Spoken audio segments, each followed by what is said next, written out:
The first rays of sunlight spread across the hills of central Italy, illuminating a land that seemed ordinary at first glance. Rolling fields, winding rivers, dense forests, and small farming villages dotted the landscape. Yet hidden within this humble region was the beginning of one of history's greatest civilizations, a civilization whose influence would shape governments, laws, architecture, military strategy, language, and culture for more than 2,000 years. This was ancient Rome. Long before Rome ruled millions of people across 3 continents, it was little more than a settlement beside the Tiber River. The location was ideal. The river provided fresh water, transportation, and trade, while nearby hills offered protection from enemies. The fertile plains surrounding the settlement made farming possible, allowing families to grow wheat, barley, grapes, and olives. These simple advantages would become the foundation upon which an empire was built. Like many ancient civilizations, Rome explained its origins through myth rather than history. According to Roman legend, the city was founded by twin brothers named Romulus and Remus. Their story began before they were even born. They were said to be descendants of Aeneas, a Trojan hero who escaped the destruction of Troy and journeyed across the Mediterranean to Italy. Generations later, political struggles threatened the royal family into which the twins were born. The twins' great-uncle, determined to keep power for himself, ordered that the babies be abandoned in the Tiber River. Instead of drowning, the basket carrying the infants became trapped along the riverbank. There, according to legend, a she-wolf discovered them. Rather than attacking, she cared for the children, feeding and protecting them until a shepherd found and raised them. As they grew into strong young men, Romulus and Remus learned the truth about their royal heritage. They overthrew the usurper and decided to establish a new city where they had been rescued. However, disagreement quickly turned into tragedy. The brothers argued over where the city should stand and who should rule it. The conflict became so fierce that Romulus killed Remus. In 753 BC, Romulus founded the city that bore his name, Rome, and became its first king. Modern historians recognize this story as legend rather than fact, but archaeological discoveries show that small villages did exist on Rome's hills during the 8th century BC. These communities gradually merged into a single settlement, giving birth to the city that would one day dominate the Mediterranean. During its earliest centuries, Rome was ruled by kings. These rulers oversaw religious ceremonies, commanded armies, settled disputes, and organized public works. Some traditions claim there were 7 kings before the monarchy came to an end. While details remain uncertain, historians believe neighboring peoples, especially the Etruscans, greatly influenced early Roman society. The Etruscans lived north of Rome and possessed advanced engineering skills. They taught the Romans how to construct roads, bridges, drainage systems, and impressive temples. They introduced techniques for organizing cities and influenced Roman religion, symbols of authority, and even aspects of military organization. Without the Etruscans, Rome might never have developed into a major power. One of the greatest engineering achievements of early Rome was the draining of marshland between its hills. This transformed unhealthy swamps into usable public space, eventually creating the Roman Forum. In later centuries, the Forum became the heart of Roman life, where politicians debated, merchants traded goods, judges delivered verdicts, and citizens gathered to hear important announcements. Roman society during this period remained relatively simple. Most people were farmers who worked long hours cultivating crops and raising livestock. Families formed the basic unit of society, and the oldest male, known as the pater familias, possessed legal authority over the household. He managed family property, arranged marriages, and made important decisions affecting every member of the family. Religion shaped nearly every aspect of daily life. Romans believed that numerous gods and spirits watched over homes, fields, rivers, forests, and cities. Before planting crops, starting journeys, or entering battle, they performed sacrifices and prayers, seeking divine favor. Maintaining good relationships with the gods was considered essential for the survival of both family and state. Roman values emphasized discipline, courage, loyalty, hard work, and respect for tradition. These principles became deeply embedded in Roman culture and remained influential even after Rome transformed into a vast empire. Citizens admired those who placed public duty above personal ambition, believing that the strength of Rome depended upon the character of its people. As the city expanded, social divisions became increasingly important. Wealthy landowners, known as patricians, claimed descent from Rome's earliest noble families. They controlled much of the land, held powerful political positions, and dominated religious offices. Ordinary citizens, called plebeians, included farmers, craftsmen, traders, and laborers. Although they formed the majority of the population, they possessed far fewer rights and opportunities. Tensions between these groups would eventually shape Roman politics for centuries.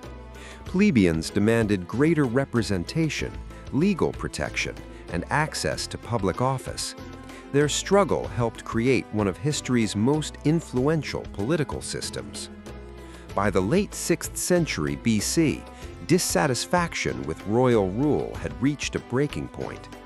Roman tradition tells of Lucius Tarquinius Superbus, remembered as Tarquin the Proud, whose harsh rule and abuse of power alienated many citizens. The final crisis came after a shocking act involving his family triggered widespread outrage. Noble leaders united against the monarchy, expelled the king, and declared that Rome would never again be ruled by a king. In 509 BC, according to Roman tradition, the Roman Republic was born. The Republic represented a remarkable political experiment. Instead of concentrating power in one ruler, authority was divided among elected officials serving limited terms. The highest offices belonged to 2 consuls who governed together for 1 year. Each consul possessed the ability to block the other's decisions, preventing either from becoming too powerful. Supporting them was the Senate, composed mainly of experienced aristocrats. Although technically an advisory council, the Senate gradually became the Republic's most influential institution.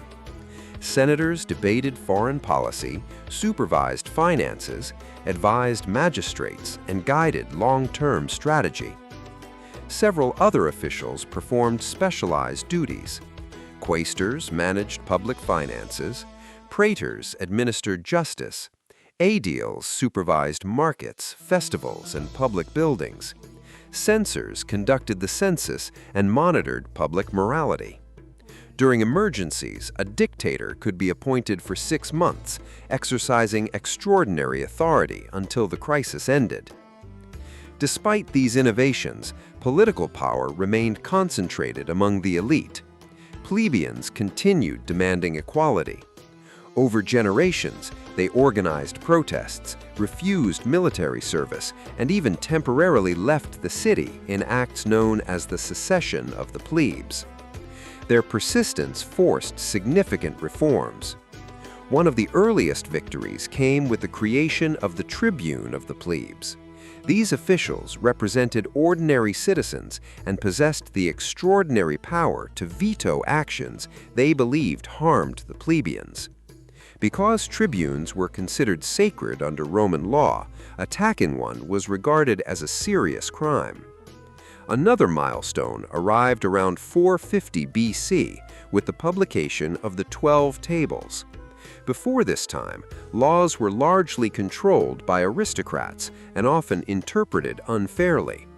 The 12 Tables displayed Rome's laws publicly, so every citizen could know the rules governing society. Though harsh by modern standards, they established the important principle that laws should be written and accessible, rather than secret. While Rome reformed its government internally, it also faced constant external threats. Neighboring tribes frequently attacked Roman territory. Every victory expanded Rome's influence slightly, while every defeat taught valuable military lessons. Roman soldiers were not professional warriors in the earliest years. They were ordinary citizens who temporarily left their farms to defend the Republic before returning home after campaigns ended. Military discipline soon became one of Rome's defining strengths.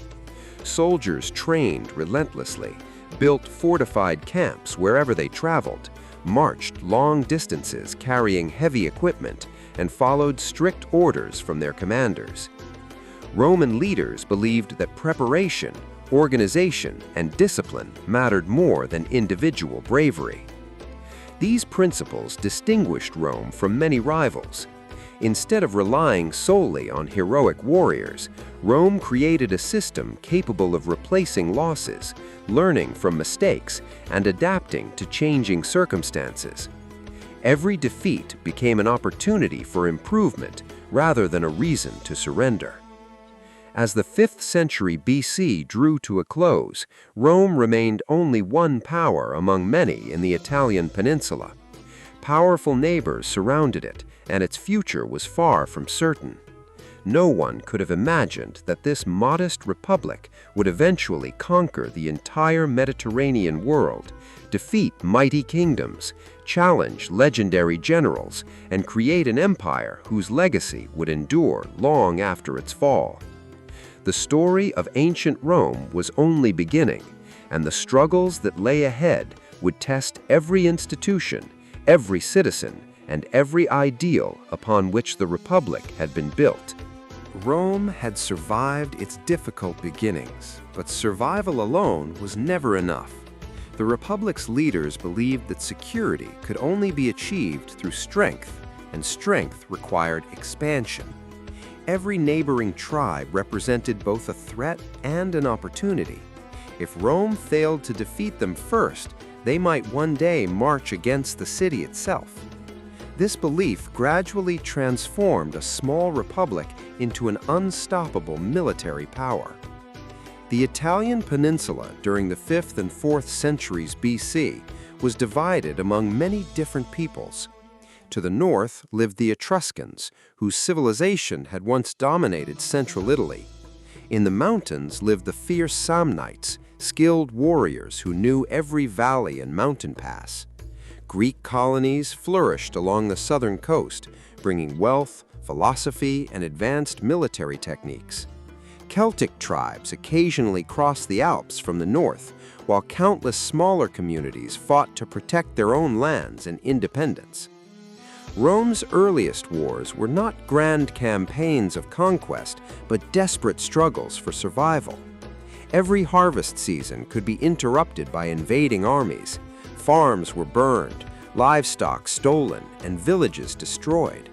Roman citizens understood that military service was not optional. Nearly every able-bodied man was expected to defend the Republic whenever called. Unlike many ancient armies that relied on temporary alliances, Rome gradually developed a disciplined military structure. Young recruits trained extensively before entering battle. They learned to march for miles carrying heavy armor, weapons, food, and tools. Roman soldiers often built fortified camps at the end of every day's march, surrounding themselves with ditches and wooden walls. Even while advancing through enemy territory, they created miniature fortresses every night. This remarkable discipline gave Rome a significant advantage. Many enemies fought with tremendous courage, but lacked organization. Roman soldiers acted together as a single machine, following commands without hesitation. Their success depended less on individual heroics and more on teamwork, planning, and endurance. The Roman legion became the foundation of this military system. Instead of forming one massive crowd of warriors, soldiers were organized into smaller units that could move independently while supporting one another. Officers maintained order, relayed commands, and ensured discipline during battle. Flexibility allowed Roman forces to adapt quickly when fighting across mountains, forests, or open plains.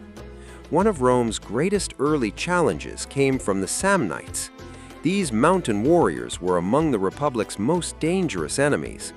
Unlike armies fighting on flat ground, the Samnites used difficult terrain to launch surprise attacks before disappearing into rugged landscapes where large formations struggled to maneuver. The Samnite Wars lasted for decades and tested Rome's determination. At one point, Roman forces suffered one of their greatest humiliations at the Caudine Forks. Trapped inside a narrow mountain pass, an entire Roman army was surrounded without the opportunity to fight. Rather than slaughtering them, the Samnites forced the defeated Romans to surrender and march beneath a symbolic wooden yoke, an act representing complete humiliation. Many civilizations would have accepted defeat or sought peace after such a disaster. Rome responded differently. The Republic rebuilt its armies, improved its tactics, strengthened alliances, and returned to battle.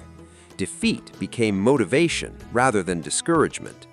This ability to recover from setbacks became one of Rome's defining characteristics. Throughout its history, Roman leaders often lost battles but refused to abandon wars. They believed persistence would eventually overcome almost any obstacle. Rome also recognized that military victory alone could not secure lasting control. Instead of simply conquering defeated peoples, Roman leaders often offered alliances. Some communities became full Roman citizens. Others received limited rights while maintaining local governments. Allied cities supplied soldiers, paid taxes, and supported Roman campaigns in exchange for protection. This flexible system created a growing network of loyal communities throughout Italy. Former enemies frequently became valuable allies. As Rome expanded, its military resources increased because conquered territories contributed additional manpower instead of remaining permanent enemies. Engineering played a crucial role in this expansion.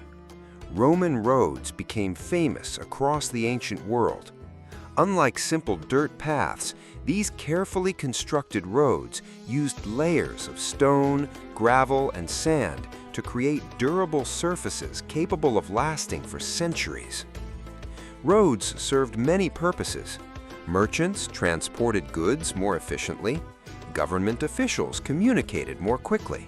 Most importantly, armies could move rapidly across great distances. Reinforcements often arrived before enemies expected them, allowing Rome to respond swiftly to threats. One of the earliest and most famous examples was the Appian Way, begun in 312 BC. Stretching south from Rome, it connected the capital with important military and commercial centers. Soldiers marched along its stone surface, while traders carried wine, grain, olive oil, pottery, and countless other products between distant regions. The saying, "All roads lead to Rome," reflected more than geography. It symbolized Rome's growing influence over Italy and eventually much of Europe. As Rome's territory expanded, so did its economy. Agriculture remained the foundation of wealth. Farmers cultivated wheat for bread, vines produced wine, and olive groves supplied oil used for cooking, lighting, and religious ceremonies. Livestock, including cattle, sheep, pigs, and goats, provided meat, leather, wool, and labor. Markets became increasingly busy as trade flourished. Craftsmen produced tools, weapons, pottery, jewelry, clothing, and household goods.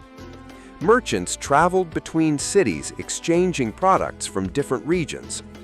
coins gradually replaced barter, making commerce faster and more efficient. Roman families remained deeply connected to traditional values. Children learned respect for parents, loyalty to the republic, and obedience to authority from an early age. Education varied according to wealth. Rich families hired tutors to teach reading, writing, mathematics, rhetoric, and Greek literature.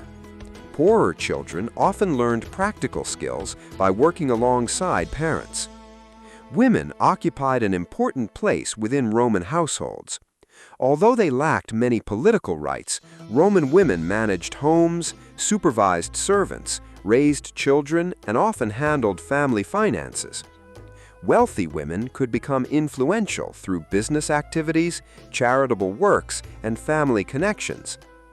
Religion continued shaping every aspect of life. Romans believed divine approval determined success in war and peace alike. Priests interpreted omens by observing birds, examining sacrificed animals, and performing ancient rituals.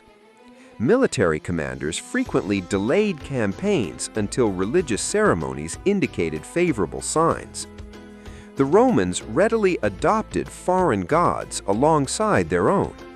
Rather than rejecting other religions, they often incorporated them into Roman worship. This openness helped unify diverse peoples as Roman territory expanded. During the 4th century BC, Rome experienced another terrifying crisis. Celtic warriors known as the Gauls invaded central Italy. In 390 BC, they defeated Roman forces at the Battle of the Allia and marched directly toward Rome itself. The city fell into chaos. Many citizens fled into the surrounding countryside, while others sought refuge atop the Capitoline Hill, one of Rome's strongest defensive positions. According to legend, sacred geese kept in a temple alerted defenders to a surprise night attack by the Gauls, allowing the Romans to repel the assault. Although much of the city was burned and devastated, Rome survived. Eventually, the Gauls withdrew. Whether through payment, military pressure, or both remains debated by historians. What mattered most was the lesson Rome learned. Never again would Roman leaders allow the city to remain so vulnerable. Massive defensive walls were constructed around Rome. Military reforms accelerated. Expansion became not only desirable, but necessary for security. Future enemies would be confronted far from Rome itself whenever possible. By the early 3rd century BC, Rome had become the dominant power across most of the Italian peninsula. Yet one formidable opponent still remained in the south. The wealthy Greek city of Tarentum feared Rome's growing influence and sought assistance from King Pyrrhus of Epirus, one of the greatest military commanders of his generation. Pyrrhus crossed the Adriatic Sea with experienced soldiers, cavalry, and an extraordinary weapon unfamiliar to the Romans: war elephants. When Roman armies first encountered these enormous animals, chaos spread through their ranks. Horses panicked, soldiers struggled to maintain formation, and Pyrrhus achieved several impressive victories. Yet each success came at an enormous cost. His army suffered heavy casualties that could not easily be replaced so far from home. After one particularly costly battle, Pyrrhus reportedly remarked that another victory like it would destroy him completely. From this story comes the phrase Pyrrhic victory, meaning a victory achieved at such great cost that it is almost equivalent to defeat. Rome once again demonstrated its greatest strength: endurance. Instead of surrendering after repeated defeats, the Republic raised new armies, strengthened alliances, and continued fighting. Eventually, Pyrrhus abandoned his Italian campaign and returned to Greece. With his departure, Rome became the undisputed master of Italy. The Republic now controlled a vast network of cities, roads, farmland, ports, and military resources stretching from the Alps to the southern tip of the peninsula. Millions of people lived under Roman influence, while neighboring kingdoms increasingly viewed Rome as a major international power. Across the Mediterranean Sea, however, another great civilization watched Rome's rise with growing concern. That civilization was Carthage, a wealthy maritime empire based in North Africa. Its powerful navy dominated Western Mediterranean trade routes, its merchants grew rich through commerce, and its generals commanded experienced armies across distant territories. Both Rome and Carthage desired influence over the same islands and trade networks. Two ambitious powers were moving toward an inevitable collision. The struggle that followed would produce some of history's greatest generals, most dramatic battles, and astonishing acts of courage. It would transform Rome from the ruler of Italy to the master of the Mediterranean, while bringing one of the ancient world's richest civilizations to complete destruction.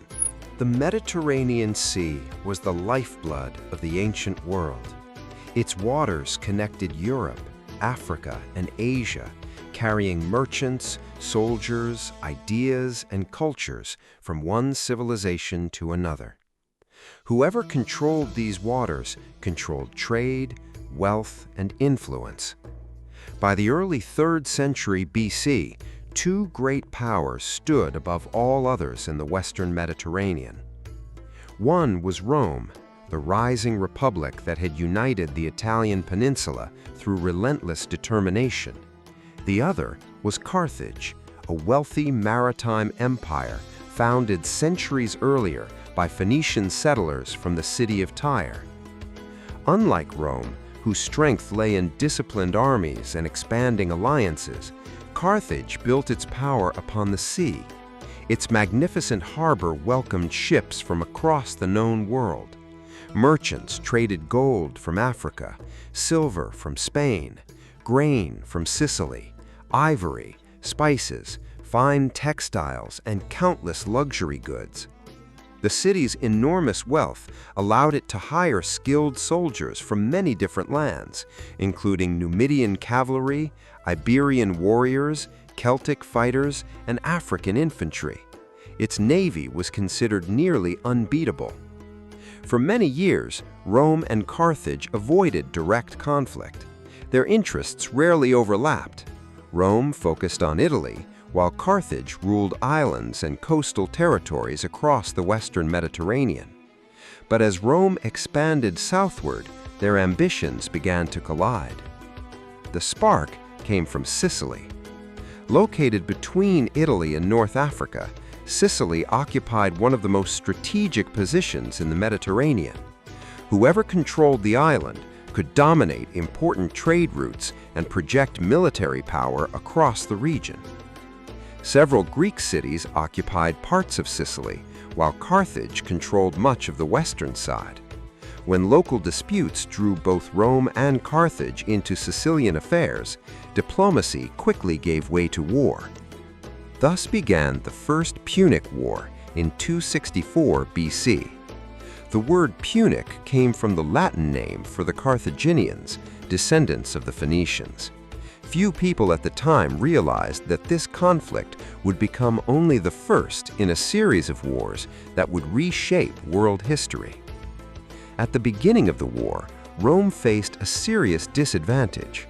Although its armies were among the best in Italy, it possessed almost no naval capability to challenge Carthage. The Carthaginians had centuries of experience at sea, while many Roman soldiers had never sailed beyond coastal waters. Rather than accepting defeat, Rome responded with astonishing speed. According to tradition, the Romans captured a damaged Carthaginian warship and used it as a model. Shipbuilders worked tirelessly, producing hundreds of new vessels within a remarkably short period. Thousands of inexperienced sailors were trained on land before ever boarding ships, practicing rowing movements while sitting on wooden benches. Even with new ships, Roman crews lacked the naval skill of their enemies, so Roman commanders invented an ingenious solution. They developed a boarding bridge known as the corvus, meaning crow. This heavy wooden bridge, fitted with a large iron spike, could be dropped onto an enemy ship during battle. The spike locked the vessels together, allowing Roman soldiers to cross over and fight hand to hand. Instead of turning naval battles into contests of sailing skill, Rome transformed them into infantry battles, the kind of warfare at which Roman legions excelled. This innovation shocked the Carthaginians. Several major victories followed, proving that Rome could adapt quickly to new challenges. Yet the war remained brutal and unpredictable. Storms destroyed entire Roman fleets. Thousands of sailors drowned before even seeing battle. Massive financial costs strained both republics. For over 20 years, neither side achieved a decisive victory. Eventually, Rome built another fleet through enormous sacrifices from its citizens. Wealthy families contributed money to finance ship construction, hoping to end the exhausting conflict once and for all. In 241 BC, the Roman navy defeated Carthage at the Battle of the Aegates Islands. Cut off from reinforcement and unable to continue the struggle, Carthage requested peace. The terms were severe. Carthage surrendered Sicily, paid a huge financial indemnity, and recognized Rome's growing influence in the Western Mediterranean. For the first time, Rome possessed territory outside Italy. This victory marked a turning point. The Republic was no longer simply an Italian power. It had begun transforming into an overseas empire. Meanwhile, Carthage struggled to recover. Unable to pay many of its mercenary soldiers after the war, the city faced a dangerous internal rebellion. Once stability returned, Carthaginian leaders looked elsewhere for new opportunities. One remarkable commander, Hamilcar Barca, led campaigns into the Iberian Peninsula, modern-day Spain. Rich in silver mines and valuable resources, Spain offered Carthage both wealth and manpower.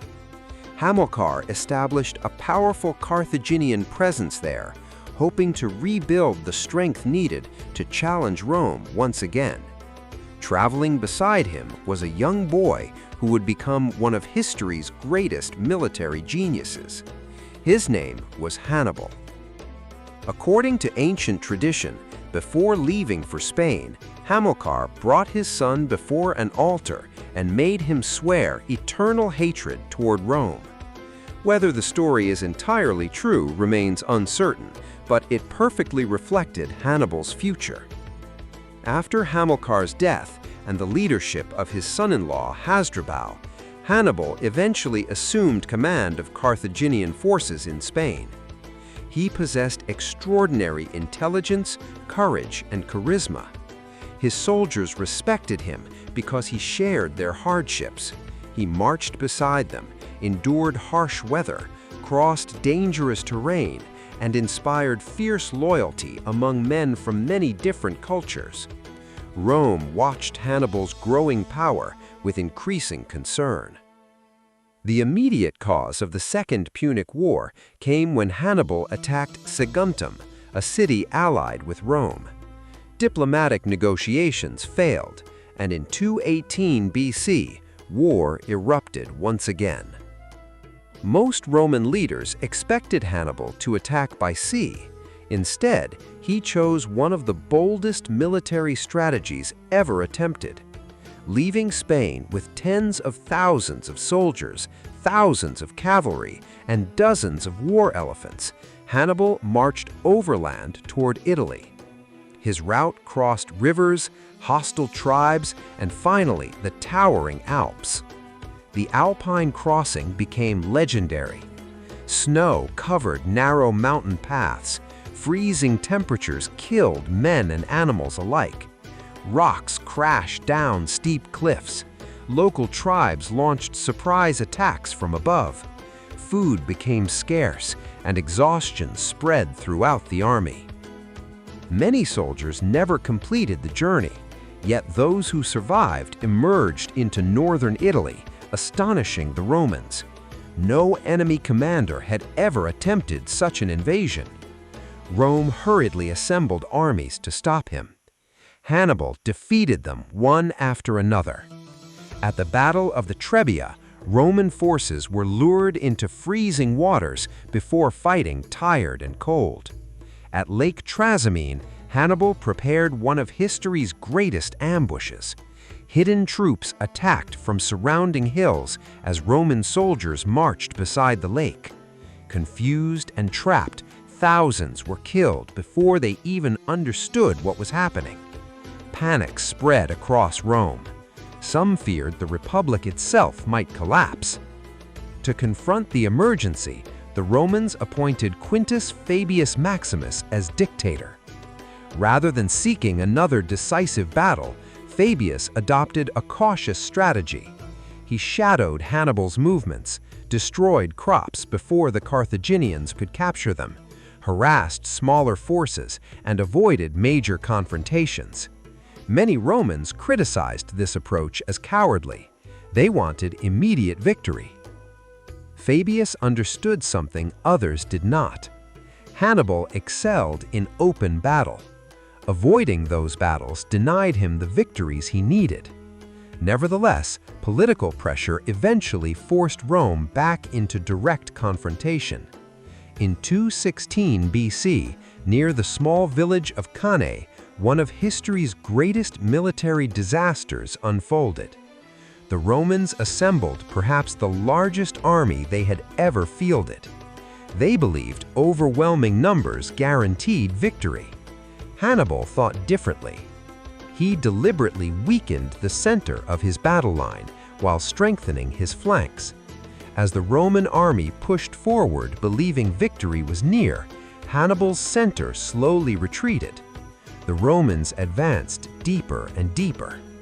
Suddenly, Carthaginian forces on both sides turned inward. At the same moment, Hannibal's cavalry defeated the Roman horsemen and attacked from behind. The Roman army became completely surrounded. What followed was a massacre. Ancient sources estimate that tens of thousands of Roman soldiers died in a single day. Entire generations of senators, officers, and noble families were wiped out. Cannae remains one of the greatest examples of tactical encirclement in military history and is still studied by military academies around the world. After such a devastating defeat, many expected Rome to surrender. It did not. The Senate refused negotiations. New armies were raised. Even teenagers and elderly citizens were recruited. Slaves were promised freedom if they served. Rome simply refused to admit defeat. That unbreakable determination would ultimately become Hannibal's greatest obstacle. Although he continued winning battles, he lacked sufficient reinforcements from Carthage to capture Rome itself. The war was far from over.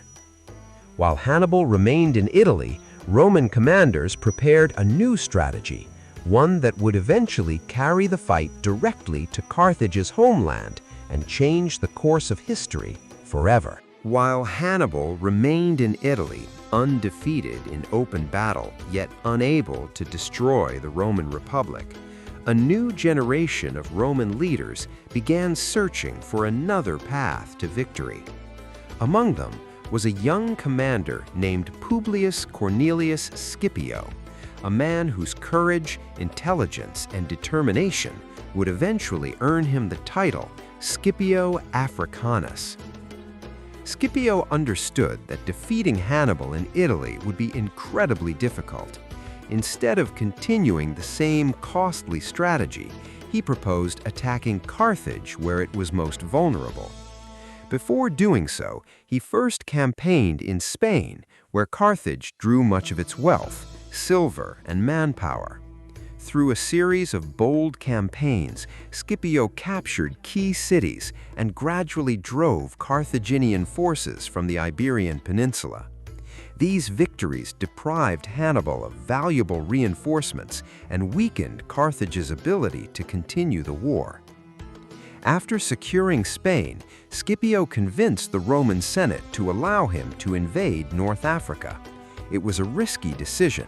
Many feared leaving Hannibal behind in Italy, but Scipio believed that threatening Carthage itself would force Hannibal to return home.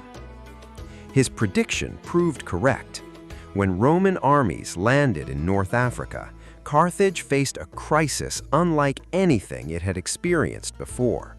The city recalled Hannibal after more than 15 years of campaigning in Italy. The legendary general, who had terrified Rome for so long, sailed back across the Mediterranean to defend his homeland.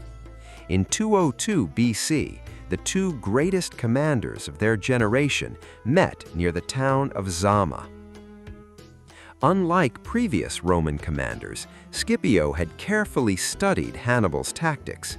He prepared his soldiers to face the famous war elephants by opening lanes between Roman formations, allowing the charging animals to pass through without breaking the line. Roman trumpets and shouting frightened many elephants, causing them to panic and trample Carthaginian troops instead. The battle soon became a contest between disciplined Roman legions and Hannibal's exhausted army. Scipio's cavalry eventually returned after defeating the Carthaginian horsemen and attacked from the rear, repeating the very strategy Hannibal had used so brilliantly at Cannae years earlier. This time, Rome emerged victorious. The defeat at Zama ended the Second Punic War.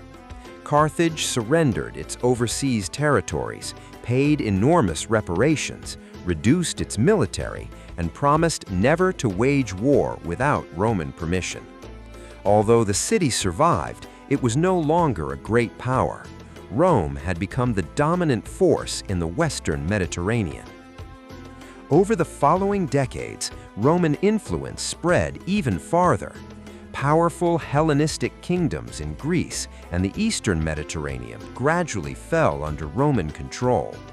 Macedonia was defeated. Greece became part of Rome's growing sphere of influence. Wealth, art, philosophy, and literature from the Greek world flowed into Roman society, profoundly shaping its culture. Roman elites admired Greek education, architecture, and philosophy. Wealthy families hired Greek tutors for their children. Temples, theaters, and public buildings increasingly reflected Greek artistic styles. The Romans often said that although they had conquered Greece militarily, Greece had conquered Rome culturally. Yet expansion also created serious problems. Victorious generals returned with enormous riches and hundreds of thousands of enslaved people captured during wars. Wealthy landowners purchased vast estates known as latifundia, using slave labor to produce crops cheaply.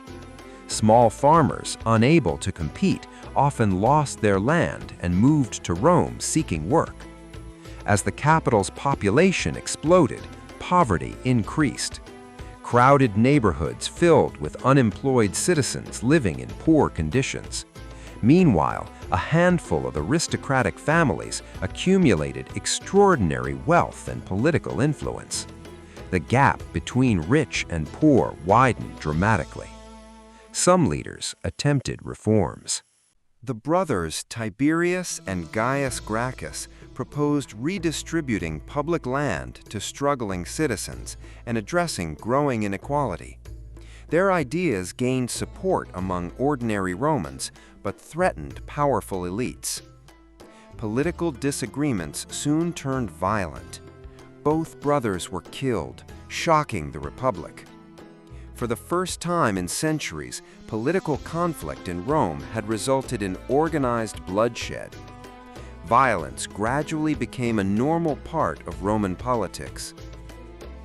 Military reforms introduced by the general Gaius Marius changed the Republic even further.